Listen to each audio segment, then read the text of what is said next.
Praise the lord.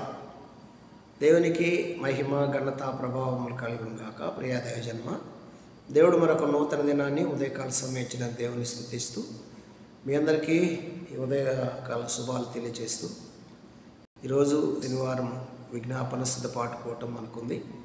దయచేసి ప్రతి ఒక్కరూ సాయంత్రం 7 గంటలకు అందరూ సిద్ధపడి మందిరానికి రండి. దూర ప్రాంతంలో ఉన్న వారు లైవ్ వస్తుంది, లైవ్ వీక్షించండి.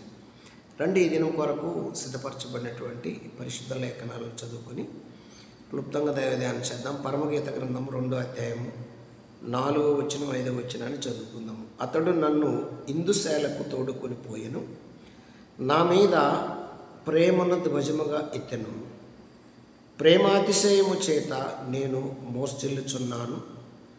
ద్రాక్ష పండ్లు అడలు పెట్టి నన్ను బలపరుచుడి, నన్ను బలపరుచుడి. జల్దరు పండ్లు పెట్టి నన్ను ఆదరించుడి. ప్రార్థన. పరిశుద్ధుడు, ప్రేంగలిన తండ్రి, స్తోత్రాలు కృతజ్ఞతలు చెల్లిస్తూ మహిమ పొందమని లేఖనాన్ని విరిచి మాకు వడ్డించి నాతో మాతో మాట్లాడి మీ స్వరం వినిపించమని ప్రార్థిస్తూ లేఖన సారాంశం మాకు బోధించమని ప్రార్థిస్తూ మహిమ పొందమని యేసు నామములో అడుగుతున్నాను తండ్రి, ఆమేన్. హల్లెలూయా. దేవునికి స్తోత్రం. ప్రేమైనటువంటి దైవజనాంగమా, దేవుని ప్రజలారా, సత్య సంబంధులారా, సర్వసత్య సంబంధులారా, లేఖన ప్రేమికులారా, ఇక్కడ రాయబడినటువంటి వాక్యంలో ఉన్నటువంటి సారాంశం ఏమిటి అని మనము ఆలోచిస్తే, ఇందుశాలకు తోడుకొని పోయాడు. ఇందుశాలకు తోడుకొని పోయాడు. ఇందుశాలకు ఎందుకు తోడుకొని పోయాడు అంటే, దేవుని కుమారుని గూర్చి,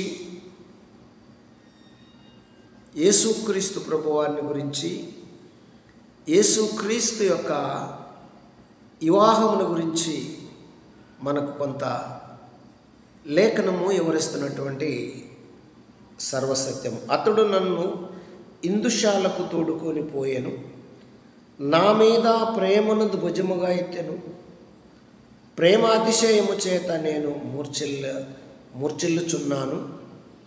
ద్రాక్ష పండ్లు అడలు పెట్టి నన్ను బలపరుచుడి, జల్దరు పండ్లు పెట్టి నన్ను ఆదరించుడి అని ఇక్కడ రాయబడినటువంటి మాటలు. ఈ మాటలను జాగ్రత్తగా మనం గమనిస్తే ప్రియా దైవజన్మ, యేసుక్రీస్తు ప్రభువారి యొక్క వివాహ మహోత్సవం గురించి ఆ ఇందుశాలకు మనల్ని తోడుకొని పోతున్నారు అని లేఖనము స్పష్టంగా తెలియచేస్తున్నటువంటి మాట. ప్రకటన గ్రంథము 19వ అధ్యాయానికి వస్తే మనకు కనిపిస్తున్నటువంటి మాట ఏమిటయ్యా అంటే, ప్రకటన గ్రంథము 19వ అధ్యాయము 9వ వచనంలో ఒక మాట కనిపిస్తుంది. చూడండి, 9వ వచనం. మరియు అతడు నాతో ఇలాగు చెప్పెను, గొర్రెపిల్ల పెళ్లి ఇందుకు పిలువబడిన వారు ధన్యులని రాయము. మరియు ఈ మాటలు దేవుని యథార్థమైన మాటలని నాతో చెప్పెను. గొర్రెపిల్ల పెళ్లి విందుకు పిలువబడిన వారు ధన్యులు. గొర్రెపిల్ల పెళ్లి విందు ఎవరు? ఆ గొర్రెపిల్ల పెళ్లి విందంటే యేసుక్రీస్తు ప్రభువారి యొక్క పెళ్లి విందు. ఆ యేసుక్రీస్తు ప్రభువారి యొక్క పెళ్లి ఇందుకు పిలువబడిన వారు ధన్యులు.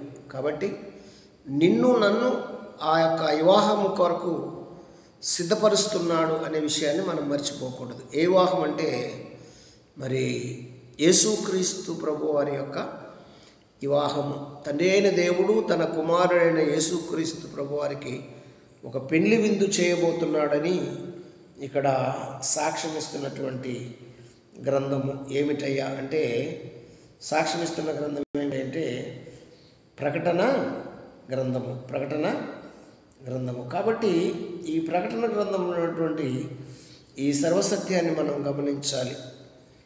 ఈ సర్వసత్యాన్ని మనం గమనిస్తే మత్తయి సువార్తకు వచ్చేసరికి అక్కడ మత్తయి సువార్తలో ఒక మాట మనకు కనబడుతుంది దైవజనాంగమ.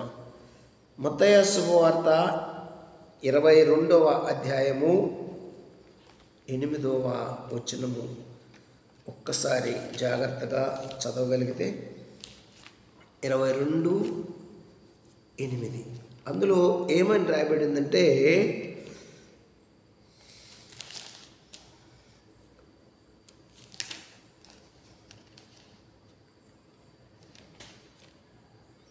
22:8లో అప్పుడు అతడు పెళ్లి విందు సిద్ధముగా ఉన్నది కానీ పిలువబడిన వారు పాత్రులు కారు.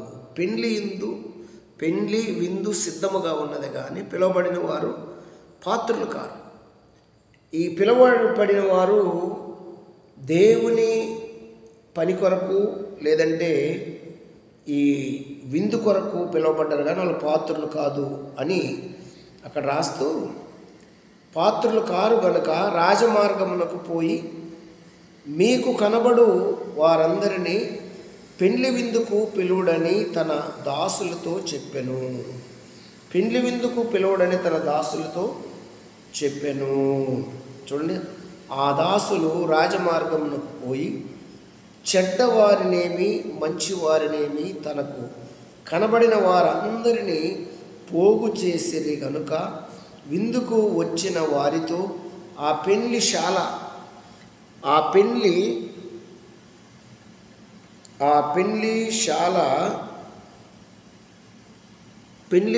నుండి రాజు కుమార్తెను వారిని చూడ లోపలికి వచ్చి అక్కడ పెళ్లి వస్త్రములు ధరించుకొని ఒకరిని చూసిరి. చూసారా, పెళ్లి వస్త్రములు ధరించుకున్న ఒకరిని చూసిరి అని రాయబడింది. 8వ వచనానికి వస్తే, అప్పుడు అతడు పెళ్లి విందు సిద్ధముగా ఉన్నది కానీ పిలువబడిన వారు పాత్రులు కారు. అందరినీ పిలిచారంట, ఆ పెళ్లి విందుకు పిలువబడిన వారు పాత్రులు కాదంట. అంటే ఇక్కడ మనం గమనించవలసింది, యేసుక్రీస్తు యొక్క వివాహం కొరకు పరిశుద్ధ లేఖనములు ఘోషిస్తున్నాయి, ప్రకటిస్తున్నాయి అని మనం గ్రహించాలి. దేవునికి స్తోత్రం కలుగును గాక. కాబట్టి ప్రియా దైవజన్మ, ఇంకా మనము చూసినట్లయితే ఆదికాండము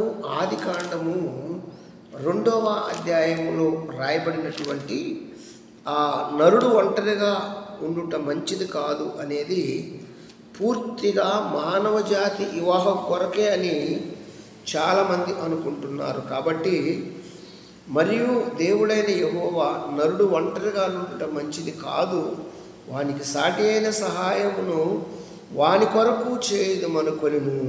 ఎవరు ఇది అంటే ఏదో మానవ జాతి కొరకే సిద్ధపరచబడినటువంటి అంశం కాదు. ఇది అసలైనటువంటి సారాంశం ఏమిటంటే, వరుడైన యేసుక్రీస్తు ఒంటరిగా ఉండటము ఇష్టం కాదని తండ్రి అయిన దేవుడు మరి ఈ లేఖనం రాపిస్తున్నాడు. కుమారుడైన యేసుక్రీస్తు, వరుడైన యేసు